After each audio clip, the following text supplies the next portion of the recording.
Hello everyone, welcome to মিস লিক talk DHK. আজকে আবার চলে আসলাম একটা অসম্ভব সুন্দর প্রেম ও কামের কবিতা নিয়ে। শুরু করি। প্রিয়, আমার হৃদয়ের প্রিয়, তোমার মোহ মধুর, মধুর মতোই মিষ্টি। সিংহ, আমার হৃদয়ের প্রিয়, তোমার মোহ মধুর, মধুর মতোই মিষ্টি। তুমি আমাকে মোহিত করেছ, স্বেচ্ছায় আমি তোমার কাছে আসব। প্রিয়, আমি তোমার সঙ্গে শয্যা ঘরে যেতে চাই। তুমি আমাকে মোহিত করেছ, স্বেচ্ছায় আমি তোমার কাছে আসব। সিংহ, আমি তোমার সঙ্গে শয্যা ঘরে যেতে চাই। প্রিয়, আমি তোমার সাথে সবচেয়ে মধুর মুহূর্ত কাটাতে চাই। আমার মিষ্টি আদর মধুর চেয়েও মিষ্টি। শয্যা ঘরে যেখানে প্রেমের মধু ঝরে পড়েছে, চলো উপভোগ করি জীবনের সবচেয়ে মধুর বিষয়। সিংহ, আমি তোমার সাথে সবচেয়ে মধুর মুহূর্ত কাটাতে চাই। আমার মিষ্টি আদর মধুর চেয়েও মিষ্টি।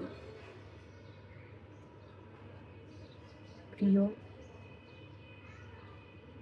তুমি আমার সাথে তোমার আনন্দ উপভোগ করবে। আমার মাকে বলো, আমি নিজেকে তোমার জন্য নিবেদন করব। আমার বাবাকে বলো, সে আমাকে উপহার হিসেবে দিবে। আমি জানি কিভাবে তোমার দেহে শারীরিক সুখ দিতে হবে।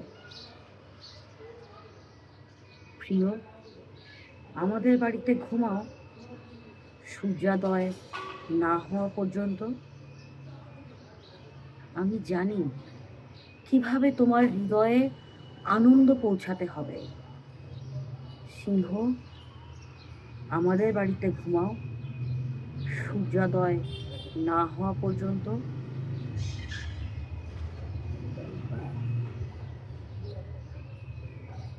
যেহেতু তুমি আমাকে ভালোবাসো, যদি তুমি আমার মিষ্টি স্থানটি স্পর্শ করতে, আমার প্রভু দেবতা, আমার দেবদূত, আমার রক্ষাকর্তা, আমার সুসুয়েন, যে অ্যানলিলের হৃদয়কে আনন্দিত করে, যদি তুমি আমার সেই স্থানটি ধরতে যা মধুর মতো মিষ্টি, আমার স্থান যা আঠালো মধুর মতো, সেখানে তোমার হাত রাখো। তোমার হাত সেখানে আনো গিজবান বস্ত্রের মতো। তোমার হাত সেখানে আঁকড়ে ধরো গিজবান সিকিন বস্ত্রের মতো। দারুণ না? এই অসাধারণ প্রেমের কবিতাটার কিন্তু একটা অসাধারণ রসময় এবং খুবই অদ্ভুত একটা ব্যাকগ্রাউন্ড আছে। এটা একটি ইনানার বালবালে গান। এখন কে এই ইনানা, আর কেন বইটার নাম ইস্তাম্বুল 1461, এবং কেনই বা এরকম এরকম মধুর কণ্ঠে এত এত এই সুসুয়েনকে কে বলছে এসব প্রেমের কথা, চলেন জেনে নিই। বইটার নাম হচ্ছে ইস্তাম্বুল 1461। এটা একটা সুমেরীয় একটা কবিতা। এখন সুমেরীয় কবিতা বললে এটার সাথে এটা একটা ঐশ্বরিক কবিতা বলা যায়, কারণ সুমেরীয় অঞ্চলে যেসব দেব দেবীর পূজা করা হতো তাদের মধ্যে ইনানা, আকাদিয়ানরা আবার তাকে ইস্কার নামে চিনে। তো এই ইনানা দেবীর উপাসনা করা হতো, এবং এই ইনানা দেবীর উপাসনার একটা আচার ছিল এরকম যে রাজার সাথে ইনানা দেবীর বিয়ে দেওয়া হবে, এটাকে বলা হতো পবিত্র বিবাহ। এবং একজন প্রিস্টেস, একজন মহিলা প্রিস্ট এই পুরা রিচুয়ালটাকে সম্পন্ন করতো, এবং উনি হচ্ছে ইনানা রূপে রাজার সাথে এই আচার অনুষ্ঠান, এই কবিতা, এই গানগুলো করার পর একটা রিচুয়ালের মধ্যে দিয়ে যাওয়ার পর রাজার সাথে মিলিত হতেন। এবং এই ইনানা ছিল হচ্ছে যুদ্ধ, ভালোবাসা এবং উর্বরতার দেবী। সো এই মিলনকে, এই পবিত্র বিবাহকে প্রত্যেক বছর এই রিচুয়ালটা হতো এবং ধরে নেওয়া হতো ওই সময়টা ধরে নেওয়া হতো যে এই বিবাহের কারণে ওই রাজ্যে এই পবিত্র আচারের মাধ্যমে এই যে বিবাহ এবং এই বিবাহের মাধ্যমে যে সেক্স, এই সেক্সের কারণে এই যে দেবী ঈশ্বর পুরোহিতের মাধ্যমে দেবী একদম ঈশ্বর, সেই দেবীর সাথে রাজার যে মিলন পুরোহিতের থ্রুতে, এই মিলনের মাধ্যমে হচ্ছে এই দেবী এই ভালোবাসা দিবে, যুদ্ধ দিবে এবং উর্বরতা দিবে। এবং ইন্টারেস্টিং দেখেন, ভালোবাসা, উর্বরতা এবং যুদ্ধ তিনবার দেবী কিন্তু একজন। ভালোবাসা, যুদ্ধ করে আপনি মারা যাবেন, ভালোবাসা করে আপনাকে বাচ্চা উৎপাদন করতে হবে এবং এই বাচ্চাকে খাওয়ানোর জন্য আপনার দরকার উর্বর জমি এবং এই বাচ্চা উৎপাদন করার জন্য আপনার নিজেরও দরকার উর্বরতা। সো এই সব কিছু দেবী হচ্ছে ইনানা বা ইস্তার। চলুন, এই বইটি লিখেছে সালেক আল মাহমুদ। কেন বইটার নাম ইস্তাম্বুল 2461 আমরা একটু জানি। আর কে ছিলেন এই সু সুয়েন? আর একটা বলি, বইটার শুরুতে লেখক আমার খুবই বন্ধু একজন মানুষ, উনার শুরুতে উৎসর্গটা আমার খুব পছন্দ হয়েছে। উনি উৎসর্গ করেছেন আমার যুদ্ধ ও প্রেমের দেবী রুনা আক্তার। ইয়েস, রুনা আক্তার ওনার বেটার হাফ। আমি খুবই ভালো মতো চিনি, ওদের বিয়েতেও আমি গিয়েছি, দারুণ মজা হয়েছিল। সো হ্যাঁ, রুনা আক্তার আসলেই সালেকুজ্জ্বল, ওনার যুদ্ধের দেবী এবং আসলেই প্রেমের দেবী। কারণ এই জীবন যুদ্ধটাকে ওনার কারণেই ভাইয়ার অনেক স্মুথ হয়ে যাচ্ছে এবং প্রেমের দিকে অবশ্যই, কারণ ওদের দুজনের সাথে ওনাদের দুজনের একটা বাচ্চাও আছে। সো আসেন এই জেনে নেই এই সুয়েন কে ছিল। সো ভূমিকাতে আমি লেখকের বই থেকে উদ্ধৃতি করে বলছি, ভূমিকাতে লেখক যেটা বলতে চাচ্ছেন যে মানব ইতিহাসে প্রেমের অনুভূতিটাই হচ্ছে সবচেয়ে চিরন্তন অনুভূতি, যা সভ্যতার সূচনা থেকে আজ অব্দিকাল মানুষের জীবনে গভীরতম এবং সর্বাধিক শক্তিশালী যে আবেগ, সেটাই হচ্ছে প্রেম। এবং এই প্রেমকে অক্ষরবন্দি বা এই প্রেমকে ভাষা দিয়ে এক্সপ্লেন করা, এই অনুভূতিকে ভাষার মাধ্যমে প্রকাশ করা এবং এই অনুভূতিকে রং, পেন্সিল, তুলি, গান, নৃত্য, এই পৃথিবীর যাবতীয় শিল্প এবং সাহিত্য এবং শিল্পকলায় এটাকে নানাভাবে এই প্রেমটাকে প্রকাশ করার চেষ্টা করা হচ্ছে, কখনো শব্দের দ্বারা, কখনো যেটা বললাম ড্রয়িংয়ের দ্বারা। আমরা আজকে বিশেষভাবে শব্দের দ্বারা কথা বলবো, যেহেতু এটা আমরা আজকে একটা কবিতা পড়েছি এবং কবিতা লেখা এটাই তো একটা লেখার জানি, তাই না? সো এই প্রেমের গান, এই প্রেম ও আকাঙ্ক্ষা, এই চিরন্তন প্রেম ও আকাঙ্ক্ষা, আমাদের ভালোবাসা, এটা শুধু এখনকার বর্তমান যুগের না, এটা সৃষ্টির শুরু থেকে এই যে সুমেরীয় সভ্যতা, সেই কোন কোন কোন হাজার লক্ষ বছর আগেকার একটা সভ্যতা, সেই সভ্যতাতেও প্রেমকে কিভাবে দেখা হতো এবং সেই প্রেমকে কীভাবে উদযাপন করা হতো, তাই নিয়ে হচ্ছে এই গান বা কবিতা। সো এটার নাম হচ্ছে এবং অক্ষরবন্দি করার যে প্রয়াস কেমন ছিল সেই আমলে মানুষজন কিভাবে ওই অনুভূতিটাকে অক্ষর দ্বারা প্রকাশ করতেন এবং সেটাকে কিভাবে একটা ধর্মীয় রিচুয়াল, প্রেমকে খুবই একটা আধ্যাত্মিক, প্রেমকে খুবই একটা উচ্চমাত্রার জিনিস হিসেবে দেখা হতো। এই জন্য এটা এই আধ্যাত্মিক ধর্মীয় রিচুয়ালের মধ্য দিয়ে এবং ধর্মীয় উপাসনালয়ের মধ্যেই এই রিচুয়ালগুলো যেহেতু হতো, তাহলে বুঝে এটা কত বড় একটা মহামূল্যবান বিষয় হিসেবে ধরা হতো এই প্রেম, ভালোবাসা, কাম, যৌনতাকে। এবং যেটা বলছিলাম, এটা হচ্ছে খ্রিস্টপূর্ব 2000 সালের দিকে রচিত। এটা হচ্ছে সুমেরীয় সমাজের জীবনধারা, ধর্মীয় আচার অনুষ্ঠান, মানবিক আবেগের প্রতি তাদের দৃষ্টিভঙ্গির একটা প্রকাশ আমরা এই কবিতাটার মাধ্যমে আমরা দেখতে পাই। এবং এই কবিতার লেখা ছিল তখন যখন সুমেরীয় রাজা ছিলেন সুয়েন এবং দেবী ইনানার প্রতি উৎসর্গিত পবিত্র বিবাহ আচার পালনে অংশগ্রহণ করতেন রাজা, এবং সেই আচার অনুষ্ঠানের মধ্যে এই কবিতাটা পাঠ করা হতো এবং কবিতাটা পাঠ করতেন একজন প্রিস্টেস, একটা মহিলা প্রিস্ট। এবং পৃথিবীর ইতিহাসে এই মেসোপটেমিয়া অঞ্চলে একজনই মাত্র প্রিস্টেস ছিলেন, সেটাকে আমি একটু পরে আপনাদেরকে বলছি। এই আচার উর্বরতা এবং সমৃদ্ধির প্রতীক ছিল, যা সুমেরীয় জীবনধারার একটা গুরুত্বপূর্ণ অংশ বটে। এটা একটা মানব হৃদয়ের আবেগ এবং ঐশ্বরিক উপাসনার মধ্যে একটা সেতু বন্ধন এটাকে বলা যায়। এবং এটা রূপক প্রধান ছিল এবং রিপিটেশন আছে। মধুর মতো মিষ্টি, সিংহের মতো একটা অ্যাগ্রেসিভনেস, এই জিনিসগুলোকে আনা হয়েছে বারবার করে। এবং এটা ইংরেজি থেকে বাংলায় অনুবাদ করেছেন লেখক। এবং মানব সভ্যতার সূচনা থেকে প্রেমের এই যে চিরন্তনতা এবং যে বৈচিত্র্যময় যে অভিব্যক্তি, এটা আমাদের সবার সামনে তুলে ধরার জন্য সালেক আল মাহমুদ, আপনাকে অসংখ্য ধন্যবাদ। এখন এই বইটার আমরা একটা ঐতিহাসিক প্রেক্ষাপট এবং তারপরে এই কি মেসোপটেমিয়া আর এই কে ছিল এই পৃথিবীর সর্বপ্রথম মহিলা প্রিস্টেস, যিনি একই সাথে ছিলেন রাজকুমারী এবং একই সাথে ছিলেন সবচেয়ে হায়েস্ট প্রিস্টেস ওই অঞ্চলটায় এবং সে মেসোপটেমিয়া রাজ্যে। তো এটা ঐতিহাসিক প্রেক্ষাপট এবং সাংস্কৃতিক যে তাৎপর্য, যেখান থেকে আমরা এখন জানবো যে এটার নাম কেন ইস্তাম্বুল 2461, কেন লেখক এটাকে একটা নাম্বার হিসেবেই রেখে দিয়েছেন। এটাও লেখকের সঙ্গে আমার একটু কথা হয়েছিল, ওনার কাছে মনে হচ্ছে যে হ্যাঁ আচ্ছা আমরা আগে শুনি। এটা হচ্ছে কারণ হচ্ছে এটা ইস্তাম্বুলের প্রাচ্য জাদুঘরের আর্কাইভিস্টদের দ্বারা একটা রেফারেন্স নাম্বার। যখন এই ট্যাবলেটটা, এই মাটির ট্যাবলেট বলতে এই প্রাচীন মেসোপটেমিয়ার অঞ্চলে আমরা যেসব লিখিত ডকুমেন্টস, আমরা যদি এখন এই সভ্যতার লিখিত ডকুমেন্টস আমরা পাবো অনলাইনে অথবা এই যে কাগজের বইতে, তখনকার ওটা ছিল কি মাটির একটা নরম মাটিকে একসাথে জড়ো করে একটা আমরা এরকম মাটি দিয়ে মনে আছে ছোটোবেলায় এরকম চ্যাপটা করে একটা চারকোনা বাক্সের মতো বানাতাম, ওরকম একটা চারকোনা বাক্সের মতো বানানো হতো এবং ওই নরম মাটির মধ্যে লেখা হতো। সো এটাকে ট্যাবলেট বলে। সো এটা আধুনিক ইরাক, নিম্ন মেসোপটেমিয়া আবার দুই ভাগে ভাগ ছিল, একটা আপার মেসোপটেমিয়া, একটা লোয়ার মেসোপটেমিয়া।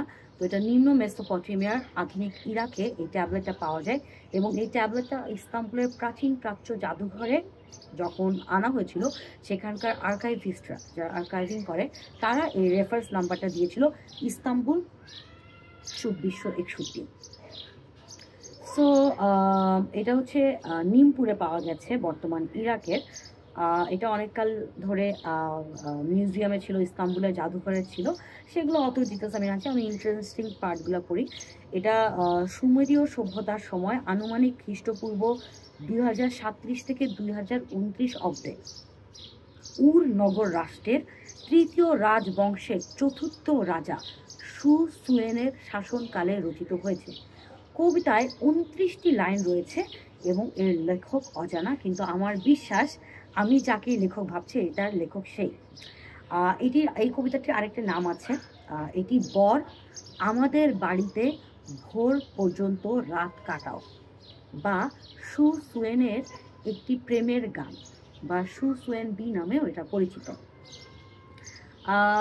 ফলকটি একটি সাহসী এবং রোমাঞ্চকর প্রেমের গান খোদাই করা হয়েছে ফলকটিতে এবং এক পুরোহিত নারী, লেখক অজানা হলেও পুরোহিত নারী কামনামূলক ভাষায় রাজা সুসুয়েনের প্রতি তার গভীর আকাঙ্ক্ষা ও ভালোবাসার প্রকাশ করছেন, যেখানে মধু ও মিষ্টতার উপমার ব্যাপক ব্যবহার দেখা গেছে।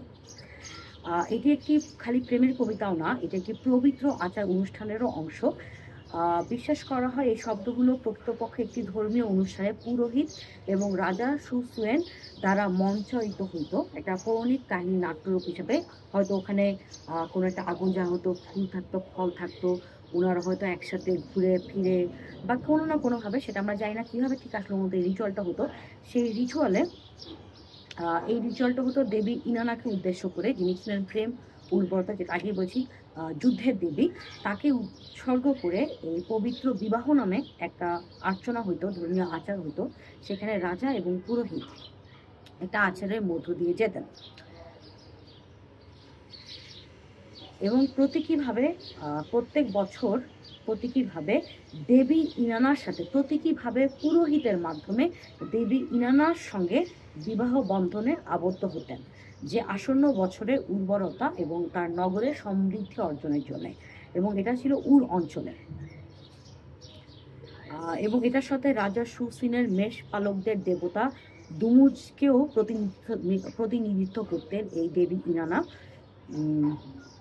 এবং ভাষাগত দিক থেকে এটা তো সুপ্রাচীন প্রেম ও আকাঙ্ক্ষা অনুভূতির একটা গল্প, যেভাবে মেয়েটা, এবং সবচেয়ে ইন্টারেস্টিংলি এই পৃথিবীর ইতিহাসে কোনো একটা মেয়ে এরকম বোল্ডলি তার প্রেম চাওয়া পাওয়া আকাঙ্ক্ষার কথা, সে কিভাবে একটা ভালোবাসা একটা মানুষের সাথে মিলেমিশে একাকার হয়ে যেতে চাচ্ছে সেই আকাঙ্ক্ষার কথা বলছে, এবং কতটা ক্ষমতাধর ছিল তখনকার সেই যুগে একটা মেয়ে। আপনি বুঝতেই পারছেন যে একটা পুরা রাজ্যের প্রিস্টেস হওয়া, এবং তার মানে হচ্ছে পুরা রাজ্যের পলিটিক্যাল বলেন অর্থনৈতিক বলেন সব কিছুর সোর্স এবং সব কিছুর একদম টপমোস্ট জায়গায় কিন্তু বসে থাকতো এই পুরোহিত এবং তাদের যে ধর্মীয় উপাসনালয় সেটা। সো যে প্রিস্টেস তার তো কতটা ক্ষমতা আপনারা চিন্তা করেন। তো এত ক্ষমতাধর একটা মানুষ, এত ক্ষমতাধর একটা নারী, আমাদেরকে তো নারীও যে একটা মানুষ এটা আমাদেরকে বারবার উল্লেখ করে দিতে হয়। এবং আমরা সবাই মানুষ, এবং এই পৃথিবীতে আমাদেরকে নারী একটা আলাদা জেন্ডার, পুরুষ একটা আলাদা জেন্ডার তকমা দিয়ে যে আমাদের সার্টেন কিছু কাজের ক্রাইটেরিয়া আমরা এখন নতুন সৃষ্টি করেছি যাতে আমরা নারীদেরকে শাসন শোষণ করতে পারি। এবং কিছু কিছু মানুষের ফেসবুকে কথাবার্তা শুনলে তো মনে হয় যে নারী কোনো মানুষই না, তারা সবসময় কাকলা মাছের মতো নিজেই পড়ে থাকে, কিন্তু ঘটনা আসলে তা না। আমাদের প্রত্যেকটা মানুষ হিসেবে সমান অধিকার বললেই অনেকে বলে কি হ্যাঁ হ্যাঁ কেন আমরা পুরুষ, আমরা তো খেরিয়ে মুতি, মেয়েরা তো খেরিয়ে মুততে পারে না। জি না, আপনি খেরিয়ে মুতছেন কি আপনি খেরিয়ে মুতছেন না, আপনার উপরে লিঙ্গ আছে নাকি নিচে লিঙ্গ আছে এটার উপর নির্ভর করে মানুষের সমতা বা মানুষের অধিকার নির্ভর করে না। মানুষ মানুষ হিসেবে এই পৃথিবীর বুকে সমতা যেটা হচ্ছে, মানে এই যে আমরা যে হ্যাঁ পুরুষ ও খেলিয়ে মুতে তার মানে ওর সম্মান হচ্ছে 100 কেজি এবং ওটাকে আমরা 1 লক্ষ কোটি টাকা মূল্যের বিবেচনা করব, আর নারীও খেলিয়ে মুততে পারে না এই জন্য ইয়া হচ্ছে 50 টাকা মূল্যায়নের বাজার দরে 50 টাকা। বিষয়টা এরকম না। আমরা মানুষ হিসেবে এই পৃথিবীর মাটিতে প্রত্যেকটা সুযোগ সুবিধা, এবং মানুষ হিসেবে আমার যে ব্রেন আছে, আমার যে হাত আছে, পা আছে, চোখ আছে, মুখ আছে, কান আছে, নাক আছে, এবং আমি যে চিন্তা করতে পারি, ভাবতে পারি, এই পৃথিবীর এই আমার বেঁচে থাকার এই জিনিসগুলোকে ব্যবহার করে আমি আমার নিজের মতো করে যাতে এই পৃথিবীর প্রত্যেকটা অপরচুনিটিকে আমি আমার নিজের মতো করে নার্চার করতে পারি, নিজের মতো করে ব্যবহার করতে পারি এবং নিজের মতো করে কাজ করতে পারি, এটাকেই হচ্ছে সমানাধিকার বলে। যাই হোক, তখন আমাদের এই পুরোহিত, নারীর পুরোহিত কতটা পাওয়ারফুল চিন্তা করেন যে ঈশ্বরের সাথে, ঈশ্বরের রূপ ধারণ করে রাজার সাথে সে একটা আচার অনুষ্ঠানের মধ্য দিয়ে, যেটা একই সাথে প্রেম, যুদ্ধ এবং উর্বরতার একটা দেবী, এবং তারকে উৎসর্গ করে একটা আচারের মধ্যে দিয়ে যাচ্ছে যেখানে আলটিমেটলি সে রাজার সাথে একটা যৌন, একটা ঐশ্বরিক প্রেম ভালোবাসা, একটা ঐশ্বরিক যৌন মিলনে আবদ্ধ হবে। তো নারীর সৌন্দর্য এখানে তো আছে, এবং কি ব্যাকুল, কি আকুতি যে আমাকে আমার বাবার কাছে চাও, আমার মার কাছে চাও, আমার মা তোমাকে, আমার মাকে বলো যে আমি তোমাকে নিবেদন করেছি, বাবাকে বলো সে তোমাকে উপহার হিসেবে পাঠিয়ে দেবে। এবং কীভাবে মেয়েটাও কত বললি বলতেছে যে আমি জানি কীভাবে তোমাকে হ্যাপি করতে হবে, তুমি থাকো না আমার বাসায় সূর্যোদয় পর্যন্ত, আমাকে এমনভাবে আমার স্থান ধরে এমনভাবে আমাকে স্পর্শ করো যেন তুমি গিজবান বস্ত্রের মতো আমাকে ধরেছ। সো অসাধারণ। হ্যাঁ, বইটা দারুণ। সো এটা সম্পর্কে যে আলোচনা, এবং এই লেখকের আরও 2টা বইয়ের কথা আমি বলবো, এনহেদওয়ানা এবং ইনানা। দেবী ইনানা, এই দেবী উপাসক লোকরা ছিলেন প্রাচীন মেসোপটেমিয়া অঞ্চলের লোকজন, এবং সেই প্রাচীন মেসোপটেমিয়া অঞ্চলে একটা সর্বশ্রেষ্ঠ মানুষ ছিলেন। সেই মানুষটার নাম ছিল এনহেদওয়ানা। উনি ছিলেন প্রিস্টেস, এবং উনি একই সাথে রাজকন্যা, একই সাথে কবি, একই সাথে আরও অনেক ক্ষমতাধর একজন মানুষ ছিলেন। আর আমরা এখন এই মেসোপটেমিয়ার কাহিনীটা কি, এবং এই মেসোপটেমিয়া, এই সুমেরীয় জাতিটা কেন এত ডিফারেন্ট, কেন এত পাওয়ারফুল, কেন এত বোল্ড, কেন এই যে যৌনতাকেও ওরা এরকম, আমরা যখন এখন যৌনতাকে হ্যাঁ হ্যাঁ খুব নোংরা, খুব খারাপ, বলাই যাবে না, কিন্তু পৃথিবীতে 800 কোটি মানুষ কীভাবে যে হয়েছে আমরা জানি না। এবং এখনও গ্রামে গঞ্জে বিয়ে বাড়িতে সবাই জানে, গ্রামে ঢাকা শহরে সবাই জানে যে আজকে বিয়ের পরে ওই ছেলেটার মেয়েটার সাথে কী হবে। তো আমরা সবাই জানি, এবং পৃথিবীর প্রত্যেকটা প্রাণী এই প্রক্রিয়ার মধ্যে দিয়ে যায়। জাস্ট আমরা যেহেতু একটু মানুষ, আমরা লিখতে পারি, পড়তে পারি, আমরা আমাদের নিজের অনুভূতি প্রকাশ করতে পারি, আমাদের নিজেদেরকে আমরা একটু শ্রেষ্ঠ ভাবি, এই জন্য আমাদের অনুভূতিগুলোকে আমরা একটু শ্রেষ্ঠ ভাবি। তো আমরা আমাদের এই শ্রেষ্ঠ অনুভূতিগুলোকেও আরও খুবই ঐশ্বরিকভাবে, আরও একটা ঐশ্বরিক এবং এমন একটা ভাষায়, এমন একটা যাতে এমন একটা কাল্পনিকভাবে আমরা বয়ান করতে চাই যে এটা ঐশ্বরিকতাটা, এবং এটা যে একটা খুব সর্বশ্রেষ্ঠ, এটা যে পৃথিবীর সবচেয়ে সর্বশ্রেষ্ঠ সুখ, সেটাকে যাতে আমরা নানা ভাষায় প্রকাশ করতে পারি, নানা ভঙ্গিতে আমরা প্রকাশ করতে চাই, প্রকাশ করতে পারি না, আমরা আসলে প্রকাশ করতে চাই। এবং এটাও একটা শিল্পের অংশ, কিন্তু বর্তমান যুগে কেন জানি এটাকে আমরা খুব বাজে বাজে ভাবে দেখি, যেটাই বলছিলাম যে খুব বাজেভাবে দেখি, কিন্তু পৃথিবীতে 800-900 কোটি মানুষ, I don't know how. So চলেন আপনাদেরকে সাথে আমি একটু এই মেসোপটেমিয়া অঞ্চল এবং কে এন হেদওয়ানা তা নিয়ে একটু ছোট্ট লেকচারবাজি করি। ইয়াস, চলে আসছি মেসোপটেমিয়াকে নিয়ে। সো মেসোপটেমিয়া কেন ওরা বিখ্যাত? কারণ আমরা যদি লেখালেখি, অ্যাস্ট্রোনমি এবং ল গল্প করতে চাই, এবং আমরা যদি এই পুরো সিভিলাইজেশন, এই মানব সভ্যতার কথা স্টার্ট করতে চাই, তাহলে আমাদেরকে এই মেসোপটেমিয়াতে আসতেই হবে।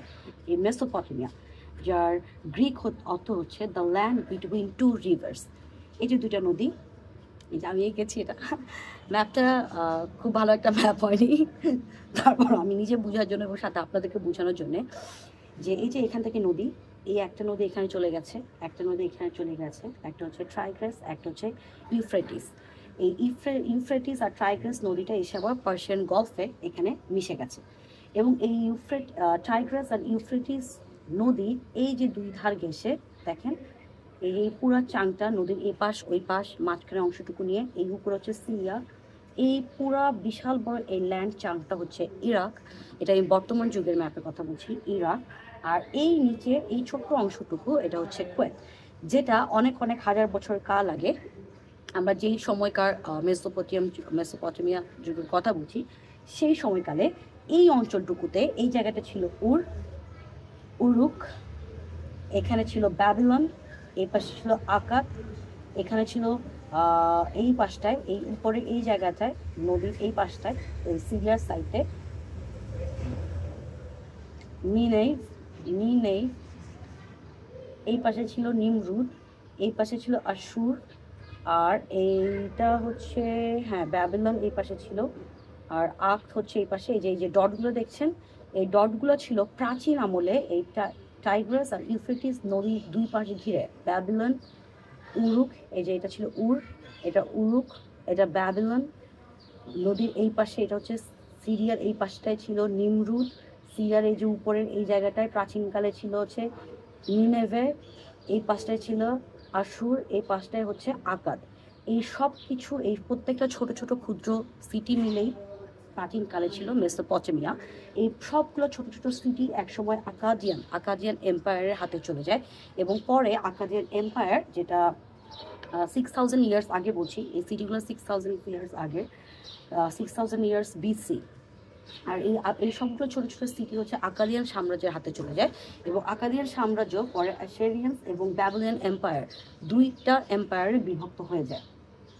এবং এই মেসোপটেমিয়া রাইটিংস শুধু আমরা এই লেখালেখি বললেই হবে না। এই লেখালেখিটা আসলে কী লেখালেখি, যেটা তখন এই ভিডিওর শুরুতে বলেছিলাম, যে যখন কবিতাটা পড়ছিলাম, যে একটা মাটির ট্যাবলেট ওরা বানাতো, এবং সেই মাটির ট্যাবলেটের মধ্যে খুবই সিম্পল দুইটা লাইন, এইরকম হতো, একটা লম্বা লাইন, তার পাশে হয়তো দুইটা দাগ, একটা ছোট লম্বা লাইন হতো, একটা ত্রিভুজ বা ছোট ছোট সিম্পল পিকচার মাটির ক্লের মধ্যে এঁকে, যে scroll on to wet clay, যে এঁকে যে ওরা ওদের গুডসের, ওদের ওয়েলথের ট্র্যাক রাখতো, যেটা একটা অসাধারণ একটা আবিষ্কার ছিল।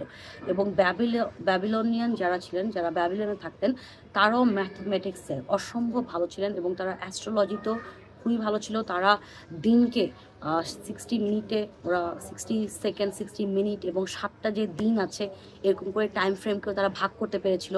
এবং তাদের 7 দিন ছিল, তারা যে 7টা গ্রহ, যে 7টা স্টার, গ্রহ না থাক, যে 4টা স্টার তারা চোখে দেখতে পারতো, তারা আইডেন্টিফাই করতে পারতো, এবং তাদেরকে নামকরণ করছে, সেই স্টারগুলোর নাম অনুসারে ছিল তাদের 7টা দিনের নাম। সো ব্যাবিলিয়ানদের, আর এই আকাদিয়ান থেকে অ্যাসিরিয়ান এম্পায়ার, তারপরে যে ব্যাবিলন, তারপরে এই যে সুমেরীয় সভ্যতা, সুমেরীয় যে জাতি, এটাও খুব একটা ইন্টারেস্টিং। এখানে এই যে সুমেরিয়ানরা কীভাবে সে ইনক্লুড হলো এটা নিয়েও কিন্তু একটা মজার ইতিহাস আছে। এটা আমরা একটু, এই যে আকাদিয়ান আর সুমেরীয়দের কোনো একটা জায়গায় মার্জ হয়েছে, এই মার্জটা কীভাবে কখন হলো এটা জানাটাও কিন্তু, কারণ ওরা যেই দেবীর, আমরা ইনানাকে উদ্দেশ্য করে ওরা যেই কবিতাটা, যেই উপাসনাগুলো করে, এই সেম উপাসনা আবার ইস্তার নামে এক দেবীকেও করা হয়, যে কিনা আবার আকাদিয়ানদের দেবী। সো সুমেরিয়ানদের দেবী আর আকাদিয়ানদের দেবী কোনো একটা সময় যে ওরা মার্জ করে যায়, এবং ওইটাও একটা অদ্ভুত ইতিহাস। ওইটার জন্য আরেকটা আলাদা করে ভিডিও বানাতে হবে, তো আজকে তো ডিপে না যাই। আজকে হচ্ছে আমরা এই যে মেসোপটেমিয়া, এবং এরপরে চলেন এনহেদুয়ানাকে নিয়ে জেনে আসি।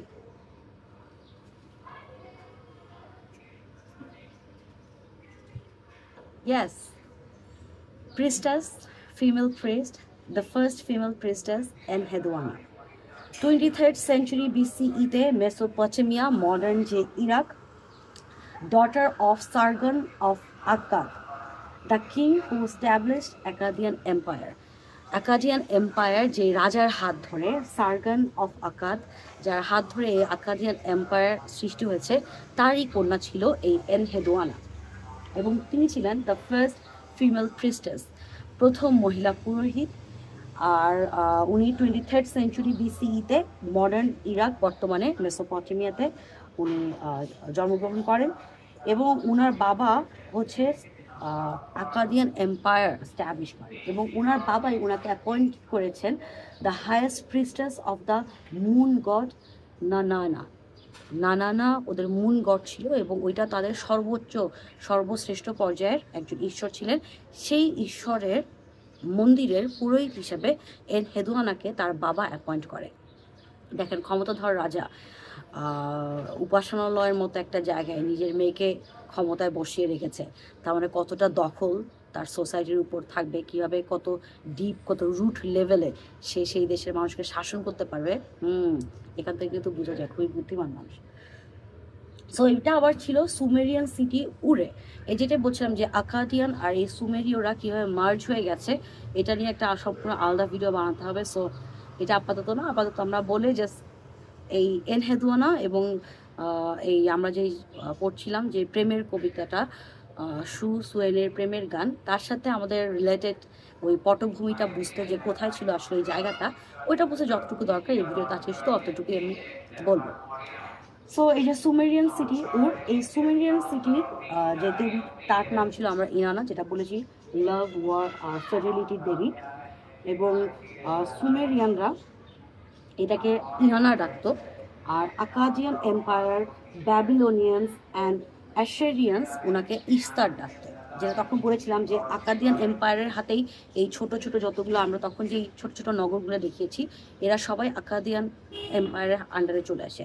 তারপরে আকাদিয়ান এম্পায়ার ভাগ হয়ে আমরা অ্যাশেরিয়ান এবং ব্যাবিলোনিয়ান দুইটা আলাদা আলাদা এম্পায়ার পাই, এবং ওই এম্পায়ারে ওরা ইস্তার ডাকতো এই দেবী ইনানাকে।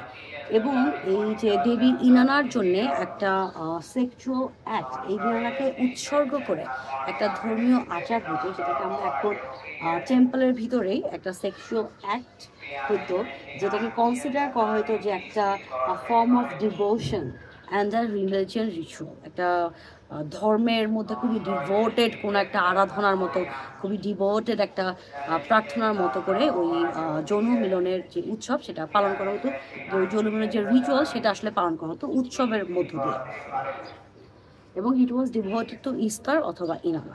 সো ইয়েস, খুবই ইন্টারেস্টিং, তাই না? আমার সবচেয়ে বেশি ভালো লেগেছে যে এখন তো বর্তমান যুগে কিছু কিছু মানুষজন এমনভাবে মানুষ মেয়েদেরকে নিয়ে কথা বলে যে বারবার করে আমাদেরকে মানুষ কথাটা বলার পরেও, হ্যাঁ নারী মানুষ, মেয়েরাও মানুষ, এই কথাগুলোকে বারবার বলে দিতে হচ্ছে। কিন্তু মজার বিষয় হচ্ছে যে আসলেই আমরাও কিন্তু মানুষ, আমাদেরও অনেক ধরনের অনুভূতি আছে, সেটা প্রেম, ভালোবাসা, কামনা, পলিটিক্স, পাওয়ার, সব কিছু নিয়ে আমাদেরও ব্রেন আছে, and we can use that. এবং এই পৃথিবীর মাটিতে আমরা একসাথে এই রাস্তায় সমানতালে হাঁটতে চাই, এটাই হচ্ছে আজকের এই প্রেমের কবিতা পড়ার পর আমার অনুভূতি। সো সবাই প্রেমে, কামে, ভালোবাসায় ডুবে থাকেন, এবং প্রেম আর কাম বলতে শুধু যে এখন খালি ছেলে মেয়েই প্রেম আর কামে ডুবে থাকবেন তা না, ভালোবাসা, এক একটা মানুষের সাথে কিন্তু এক একটা ভালোবাসার লেয়ার। যদিও আমরা সবসময় নারী পুরুষ বা প্রেমিক প্রেমিকা বা ভালোবাসার মানুষের সাথে ভালোবাসার মানুষের প্রেমটাকে নিয়েই বেশি শিল্প সাহিত্য রচনা করতে পছন্দ করি, বেশি ঐশ্বরিকতা দান করতে পছন্দ করি, কিন্তু এর পাশাপাশি বাবা মার প্রতি ভালোবাসা, বন্ধুর প্রতি ভালোবাসা, সন্তানের প্রতি ভালোবাসা ইত্যাদি আরও, এবং অন্য মানুষের প্রতি একটা যে স্বাভাবিক ভালোবাসা, যেমন একটা রিক্সাওয়ালা মামা সারাদিন কত কষ্ট করে রিক্সা চালায়, তার প্রতি আমার যে সহানুভূতি, তার প্রতি আমার যে একটা মানুষ হিসেবে মানুষের ভালোবাসার জায়গা, এটাও কিন্তু একটা ভালোবাসা আছে। সো আমরা এই সকল ভালোবাসাকেই আমরা নার্চার করি, এবং যে ভালোবাসাটা যেখানে দরকার আমরা সেই ভালোবাসাটাই সেখানে দেই। সব ভালোবাসার মধ্যে সব ভালোবাসাকে না ঢুকাই। আর নারীর প্রতি সকল নির্যাতন, সকল সহিংসতা বন্ধ হোক। আর এসব এই যে রেপ, বাংলাদেশে যে এত এত রেপ, এবং এই রেপের জন্য কোনো না কোনোভাবে মেয়েদেরকে দায়ী করা, মেয়েরা এই যে এনহেদুয়ানা যে কবি এবং যে কবিতাটা লিখেছে, যদিও বলা হচ্ছে এটা রাইটার অজানা, কিন্তু আমার ধারণা এটা এনহেদুয়ানেরই লেখা। সালেক উজ্জ্বল ভাই, এই যে সালেক আল মাহমুদ, ওনার আরেকটা বই, আরও দুটা বই আছে এনহেদুয়ানাকে নিয়ে, ওনার পুরো একটা বিশাল বই আছে। এবং এই এনহেদুয়ানা ইনানাকে উৎসর্গ করে যেসব কবিতা লিখতো, সেই কবিতারও একটা খুব সুন্দর ছোট ইনানা নামে একটা বই আছে। ওইটাও একটা এনহেদুয়ানা একটা রিভিউ অলরেডি আমি করেছি দুইটার উপরে। ভাই ওটাকে আবার একটু পরিমার্জন করছে, তারপরে এনহেদুয়ানা ইনানা এই দুটা বই আমি আবার আপনাদেরকে একটা রিভিউ দিয়ে দিব। সো এখানে এই যে সুয়েনের ভালোবাসা প্রেমের গানে যেভাবে করে মেয়েটা নিজের আবেগ প্রেম ভালোবাসা উজাড় করে দিচ্ছে, বর্তমান যুগে এগুলো শুনলে তো আমাদেরকে মা অনেক কিছু শুনতে হতো, কিন্তু না, প্রেম ভালোবাসাকে বহিঃপ্রকাশ করতে হলে মা শুনতে হবে। বিষয়টা তা না, তার মানে এই না যে আপনারা রাস্তার সব ছেড়ে এখন দাঁড়ায় মেয়েদেরকে প্রেম ভালোবাসা, এইখানেই হচ্ছে ভদ্রতার বিষয়টা। আপনি চাইলেই র্যান্ডমলি রাস্তাঘাটে যাকে তাকে যা ইচ্ছা বলে ফেলতে পারেন না। একটা মেয়ের একটা ভিডিও দেখেছিলাম আমি। আমরা কিন্তু গণপ্রজাতন্ত্রী বাংলাদেশে বসবাস করি, যে বাংলাদেশে যে গণপ্রজাতন্ত্রী বাংলাদেশের নিয়ম অনুযায়ী আইনের লিখিত ল আছে যে কোনো মানুষ অন্য কোনো মানুষকে শারীরিকভাবে লাঞ্ছিত করতে পারবে না, আঘাত করতে পারবে না। তো একটা মানুষ, নারী মানুষ, ওনাকে দেখলাম যে একটা কমেন্ট করছে যে অমুক মেয়েকে দেখে যদি তমুকের এরকম মনে হয় যে আমি তাকে পিটাইতে পারি, তাহলে নাকি সে পিটাইতেও পারে না। আপনি পিটাইতে পারেন না। আপনি আরেকজনের কোনো কিছু করা দেখে আপনি তাকে যে শারীরিকভাবেও মৌখিকভাবেও কোনোভাবে আপনি ক্ষতি করতে পারেন না। এটাই হচ্ছে আইন। এবং কেন পারেন না সেটাও এই আইনের দ্বারা আপনাকে নির্দিষ্ট করে দেওয়া হয়েছে। কেন পারেন না?